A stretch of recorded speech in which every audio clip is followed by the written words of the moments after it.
በየዓመቱ ለኤሌክትሪክ ኃይል አቅርቦት እስከ 30 ቢሊዮን ዶላር ተጨማሪ ወጪ የምትዳረገው አፍሪካ አሁንም ድረስ ግን 600 ሚሊዮን የሚሆኑ አፍሪካውያንን የኤሌክትሪክ አገልግሎት ተጠቃሚ ማድረግ አለመቻሏ ወደ ተነገረበት ዝግጅት ይሆናል በማስከተል የምናመራው። ይህ ዝግጅት በአዲስ አበባ በመካሄድ ላይ ያለው የአፍሪካ ኢነርጂ ኤፊሽንሲ ወይም የኃይል አጠቃቀም ውጤታማነት ጉባኤ ሲሆን ኢትዮጵያ የኤሌክትሪክ ኃይልን በተለይ ለጎረቤት ሀገራት በማቅረብ አህጉራዊ የኢነርጂ ትስስርን ለመፍጠር እየሰራች መሆኑም ተነግሮበታል። ጉባኤውን የተከታተለው ሪፖርተራችን ፍስሐ ደሳለኝ ተጨማሪ መረጃ አዘጋጅቷል። ወደዛ እናልፋለን።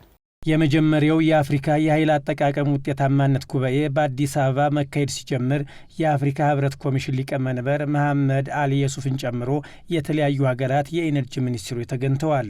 ሊቀመንበሩ ጉባኤውን ሲያስጀምሩም አፍሪካ ለኃይል አቅርቦት በዓመት እስከ 30 ቢሊዮን ዶላር ለሚሆን ተጨማሪ ወጪ እንደምትዳረግ ጠቅሰው እንዲህ ያለው ጉባኤ መሰናዳት ያልተገባ ወጪን በማስቀረት የኃይል አቅርቦት ተደራሽነትን ለማረጋገጥ የሚያስችሉ ሀሳቦችን ለማንሳት ያግዛል ብለዋል።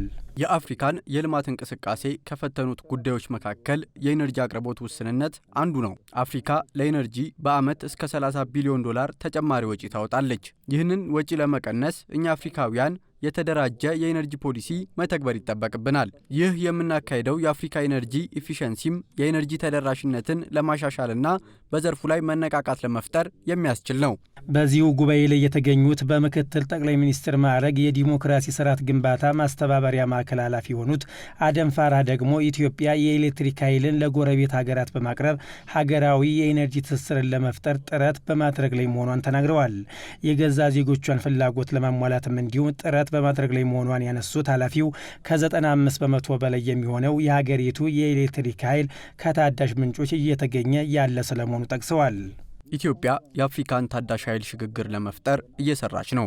ለአፍሪካ ሁለንተናዊ ለውጥ ታዳሽ ኃይልን ማስፋፋትና ኢነርጂን አብቃቅቶ መጠቀም ወሳኝ ነው። ጉባኤው ኢኮኖሚያዊ ትራንስፎርሜሽንን ለማረጋገጥና ኢንዱስትሪያላይዜሽንን በማምጣት ምርትና ምርታማነትን ማሳደግ ያስችላል። ዘላቂ የኢነርጂ ተጠቃሚነትን ለማምጣት ያግዛል። ታላቁ የኢትዮጵያ ህዳሴ ግድብ ለአፍሪካውያን የነጻነትና የሉዓላዊነት ምልክት ነው። የኢትዮጵያ የኃይል አመራረት ስርጭትና አጠቃቀም ስርዓት ለታዳሽ ኃይል አማራጮች ቅድሚያ ከመስጠቱን በተጨማሪ ኃይል በማምረት ሂደት ሊፈጠር የሚችል የአየር ንብረት ተጽዕኖን ከግንዛቤ ውስጥ ያስገባ ስለመሆኑ የተናገሩት ደግሞ የንግድና ቀጣናዊ ትስስር ሚኒስትሩ ካሳሁን ጎፌ ናቸው።